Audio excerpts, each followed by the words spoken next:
the fakery of like presenting yourself out. She is a licensed medical laboratory scientist. Okay? Suporta ang kailangan niya. Yes. Huwag mo siyang tawagin na fake o nagpapanggap. You participated in a United Nations climate change event in New York. Ngayon, Tita Yes. Lavinia, how will you introduce yourself? Para malinaw. Yes. Di ba? Walang kasinungalingan at totoo. Lahat ng pinapalabas ni Iliana Aduana kung sino siya. Nanira ka ng reputasyon ng isang tao ngayon. Sino ngayon ang reputasyon ang nasira? May pambato si Lavinia na ibang kandidata. Di ba? Oo. Na parang pinapalabas niya talaga na hindi karapat dapat manalo tong si Iliana Aduana kasi nga, peke. Naglabas ng statement, kapatid. Yes, from Pamet.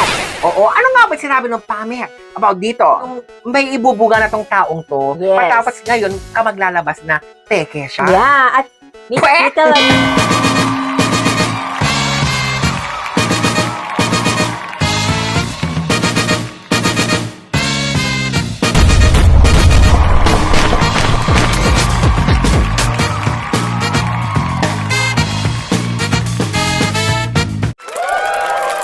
Welcome to the Mainit ng Balita. Paninira nga ba ito kay Iliana Aduana ni Tita Lavinia na tinawag niya itong fakery? My God. Diyan ka nagkakamit, Tita Lavinia. That is a big accusation. Sana nagkaroon ka muna ng research bago mo nagsalita ng ganyan sa live mo, di ba? Yes, nabasa.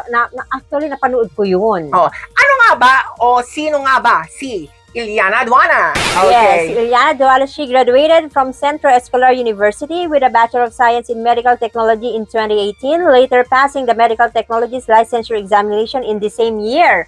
Wow. Same year pa yun. Yes, ang talinong bata, di ba? Yes. Oo, may ibubuga. Oo. Talagang hindi niya kailangan na ipagmalaki ito, pero nababanggit naman niya to sa mga interviews niya talaga na she's a scientist. A licensed medical laboratory scientist, a licensed medtech here in the Philippines. For being a beauty queen, I am also a scientist. Lalakas loob ka ba naman magsabi na gano'n kung peke ka? Sinabi ng Diba? laboratory scientist. Oh. Hindi naman sinabi na scientist siya. Kasi, I think yung mga iba kasing, yung pagkakaintindi ng mga ibang tao sa scientist, yung para kang may inimbento or something. Oo, ganun kasi. Oo. Literal nilang ginagamit. Yes. But she is a licensed medical laboratory scientist. Okay? Including in 2023 when she participated in a United Nations climate change event in New York where she introduced herself as a beauty queen and also a scientist. Ngayon, Tita Yes. Lavinia, how will you introduce yourself? Yes, diba? Nakakaloka. Yes. Alam mo, pambato natin itong si Iliana Aduana. And kung manalo man siya na Miss Universe Philippines, kasi marami din siya matitinding kalaban, if ever napagpalain siya, alam mo, suporta ang kailangan niya. Yes. Huwag mo siyang tawagin na fake o nagpapanggap. Yun ang di ba? Oo. Nakalagay pa din, diba, as in fakery. Yes, oo. Pero may naglabas ng statement, kapatid. Yes, from Pamet. Oo. Ano nga ba sinabi ng Pamet about dito?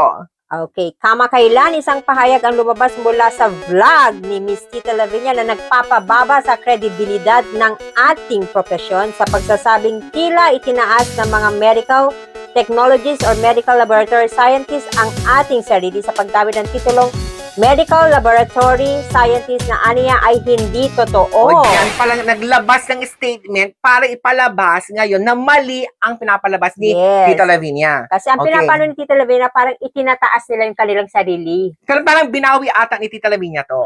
Eh di kung ano scientist, kung gano'n ang parang gano'n. Panoorin muna natin ang statement ni Lavinia. Tingnan Yes. natin to. The fakery of like presenting yourself out there. Oh and my then- God, kapatid. Like, Parang for example, alam mo dito sa stop na natin kasi hindi ko Yes. ang dito, halatang may pambato si Lavinia na ibang kandidata. Di ba?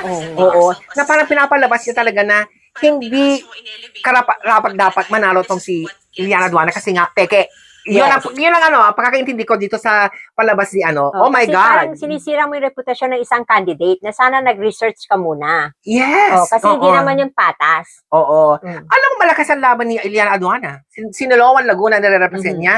And alam mo naman, lumaban na rin siya ng Miss Earth, di ba? And then nanalo tayong Miss Earth Air. So, dapat, alam mo, yung may ibubuga na tong taong to. Yes. Patapos ngayon, ka maglalabas na peke siya. Yeah, at Miss Tita Lavinia, ito pag ginugaw mo, yes, a medtech, which stands for medical technologies, is considered scientists as they perform complex laboratory tests on biological samples, analyzing them to aid patient diagnosis, which aligns with the definition of scientific practice.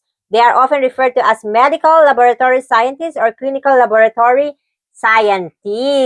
Yeah, so malinaw na malinaw. Yes. Di ba? Walang kasinungalingan, totoo. Lahat ng pinapalabas ni Eliana Aduana kung sino siya. Okay. Nanira ka ng reputasyon ng isang tao ngayon. Sino ngayon ang reputasyon ang nasira? Parang alam mo kapatid, may letter ata na kailangan mag-apologize or public apology itong si Tita Lavinia. Hindi ko alam kung gagawin niya ito kasi mainit na issue ito. Yes. At saka alam ko, lalo na sa mga tiga Sinaloa, Laguna o fans ni Eliana Aduana, talagang ibabash talaga itong si Tita Lavinia. Ay kasi yung the word fakery pa lang na nakalagay doon, di ba? Ano Yes. na yun? Big accusation na yun eh. Actually, it's a false accusation. Yes. Anyway, so ang ating support pa rin na ibigay natin sa bawat kandidata. Alam mo na may kanya-kanya tayong bet. Yes. Di ba? Pero hindi natin Oo. kailangan manira. Hindi natin kailangan manira. Ang importante dyan is support ang ibibigay natin sa kanila kasi tayo, sa Headshot Challenge, si Winwin Marquez ang nanalo, malay mo sa susunod naman na ibang activity sila, iba naman kandidata ang maano natin, Yes. di ba?